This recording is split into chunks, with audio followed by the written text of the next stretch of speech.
Comment optimiser un tunnel de vente une fois qu'on l'a créé, une fois qu'on a construit la page de capture, la page de remerciement, la copie, les créatives, etc. On a lancé et puis on a quelques chiffres maintenant et on souhaite vraiment commencer à optimiser ce tunnel de vente. On souhaite avoir plus de leads, ou on souhaite avoir plus de ventes, ou on souhaite diminuer le coût par vente, etc. Donc on est face au problème d'optimisation. Alors, quelles sont les méthodologies qu'on utilise pour justement optimiser un tunnel de vente, étape par étape, et quels sont les prérequis justement pour commencer déjà cette procédure d'optimisation, et puis quelles sont les erreurs aussi les plus connues, puis les plus commises par les débutants lors de l'optimisation des tunnels de vente. C'est tout ce qu'on va voir dans cette vidéo ensemble. Alors accroche-toi et allons-y. Alors, si tu lances ton tunnel de vente, alors probablement que tu es dans l'une de ces deux options. Alors, tu passes 3 mois d'efforts à construire ta page de capture, ta page de remerciement, les automatisations, la séquence email, etc. Tu lances ton tunnel de vente, mais à la fin, tu as 0 prospect. C'est cricket, le son des crickets, et puis 0 prospect. Ou alors, il y a aussi le cas des tunnels de vente qui fonctionnent à moitié. C'est-à-dire qu'ils ramènent des leads, ils ramènent des prospects ou ils ramènent des ventes. Seulement, le coût par lead est très important, du genre 50 € par lead. Le coût par achat est exorbitant.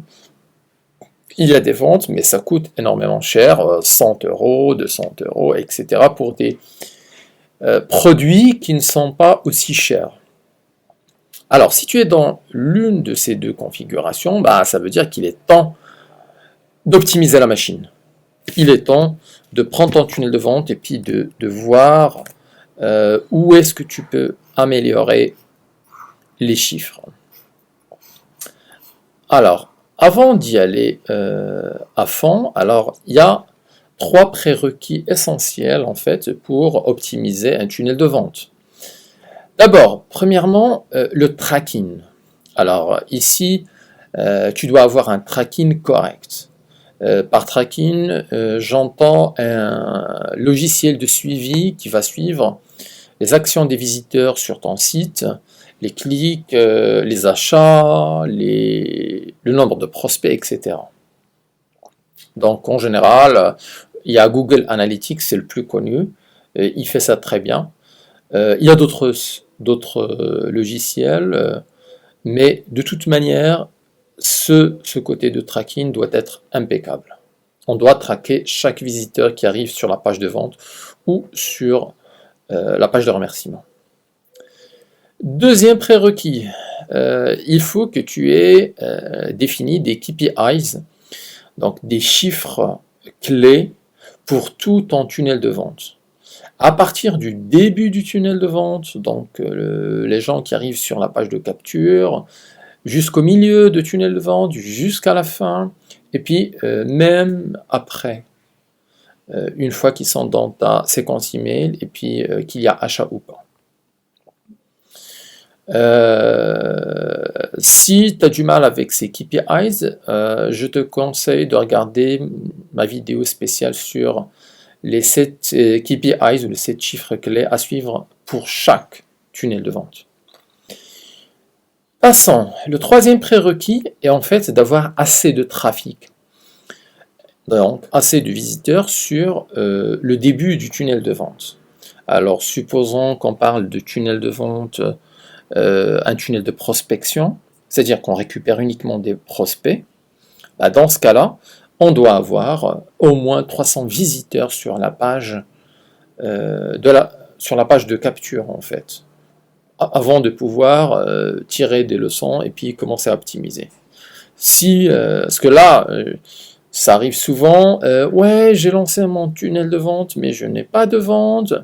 Je dis, mais combien tu as envoyé de visiteurs? J'en ai envoyé 50. Et il n'y a pas de vente et je stresse.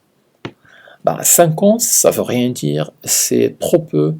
Je dirais de l'ordre de l'erreur de calcul. Il faut plus.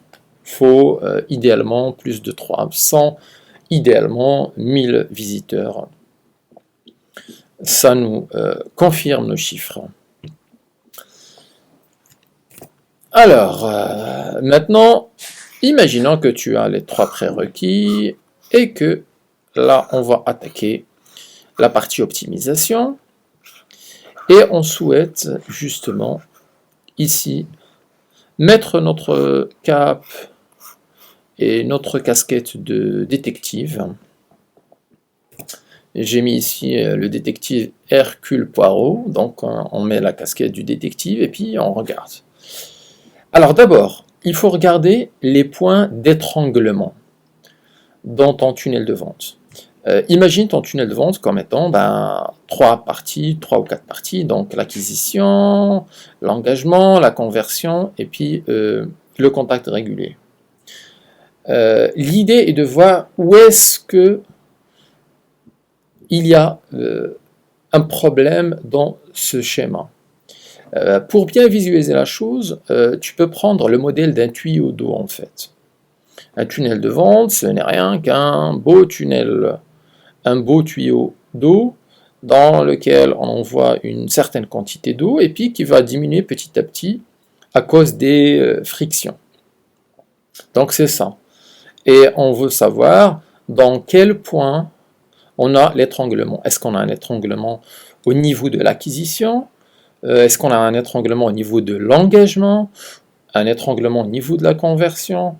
Ou un étranglement au niveau de la rétention, au niveau du bouche à oreille, des referrals, etc., etc.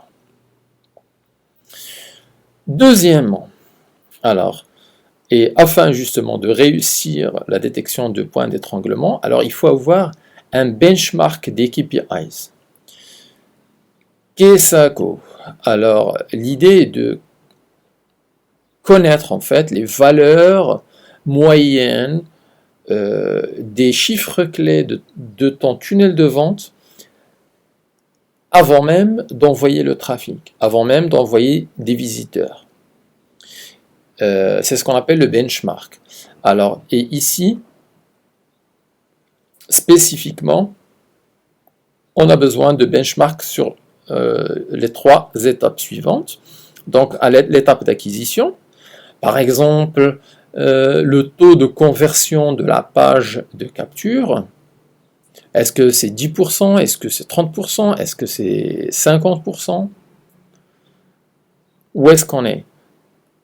Deuxièmement, au niveau de l'étage de l'engagement, ces personnes, ils sont sur ton email list, ils reçoivent tes emails. Est-ce qu'ils ouvrent ces emails? Est-ce qu'ils cliquent sur ces emails? Quel est le pourcentage d'ouverture de ces emails? Quel est le pourcentage de clics sur ces emails? Ça concerne la partie engagement. Et puis il y a la partie conversion, où là on s'intéresse aux chiffres clés sur la page de vente elle-même. Quel est le taux de transformation de la page de vente? Est-ce 0,5%? Est-ce que c'est 0,1%? Plus, moins, etc. Le pourcentage des gens qui prennent l'upsell, le pourcentage des gens qui prennent le downsell, etc. etc. Donc, c'est tous ces KPI et tous ces chiffres clés, donc à ces trois étapes, enfin, doivent être, tu dois avoir une idée plus ou moins claire du chiffre que tu devrais avoir en fait. Et pareil, dans la vidéo sur les KPIs, j'explique, je rentre dans les détails de ça. Donc si tu es intéressé. Ensuite, la troisième étape donc d'analyse va concerner l'examen de la copie ou l'examen du copywriting.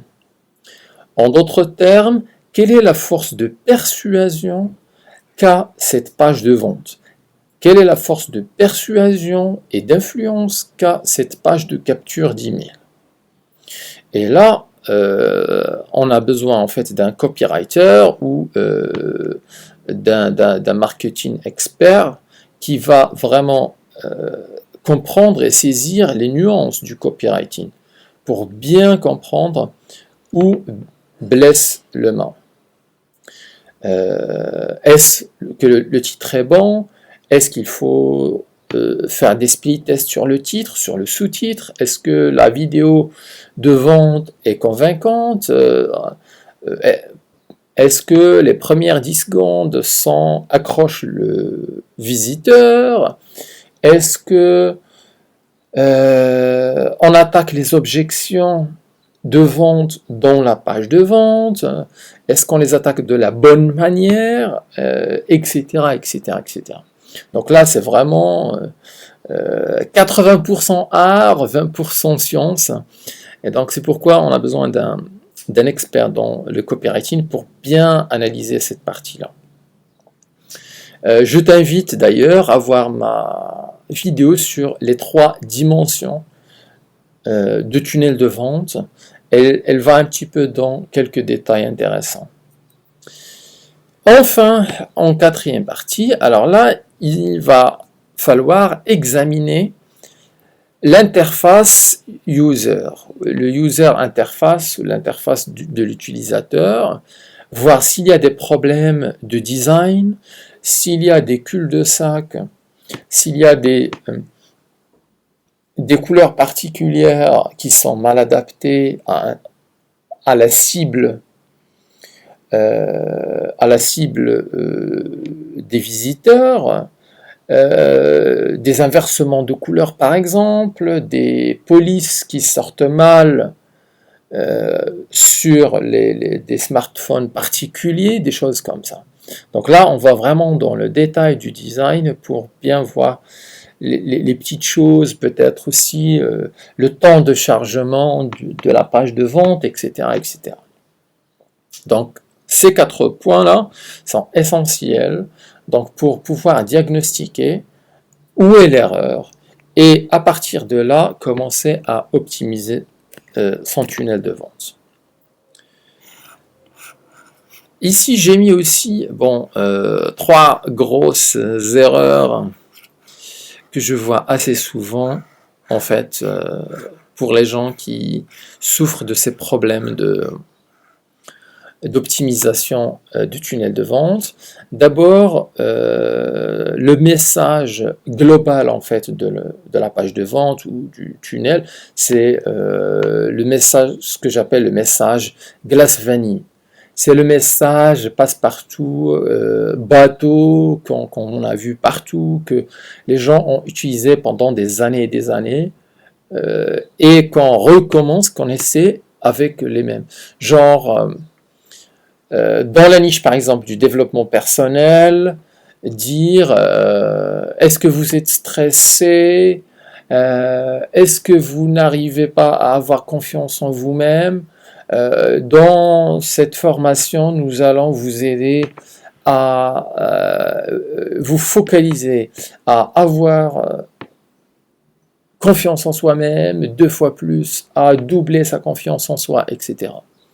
Ça, c'est le message bateau que tu as vu pendant des années et des années. Ça ne marche plus. Ça ne marche plus, ça ne va pas vendre. Et donc, c'est ce que j'appelle le message glace vanille. Non, là, on est à un niveau de satisfaction du marché qui est supérieur. Donc, on a besoin de parler du développement personnel, mais relié au neurochakras par exemple. Alors les chakras, on commence à connaître, mais les neurochakras, ça semble un truc nouveau. On souhaiterait voir comment ça implique.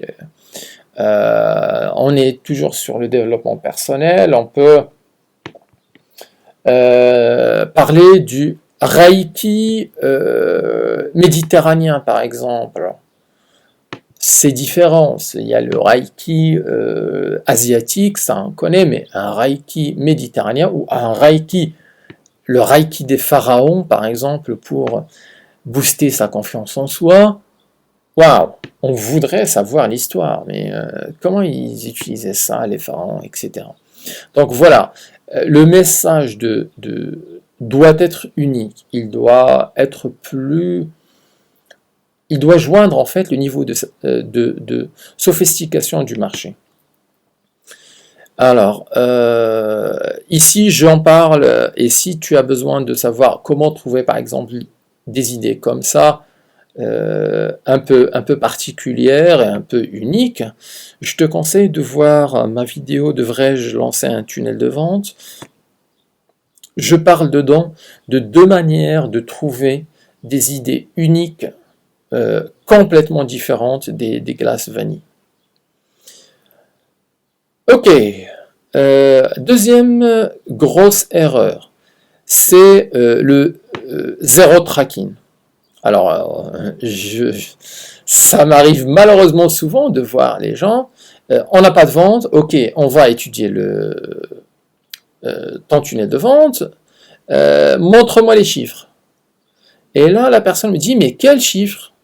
Elle me montre les chiffres de Facebook, j'envoie tant de trafic, ok, bien, mais dans le tunnel de vente, quels sont les chiffres?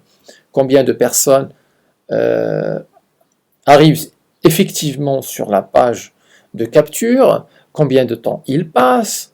Est-ce qu'elle clique quelque part? Etc. etc. Elle n'en a pas. Pourquoi? Eh bien parce qu'elle n'a même pas installé en fait le Google Analytics 4.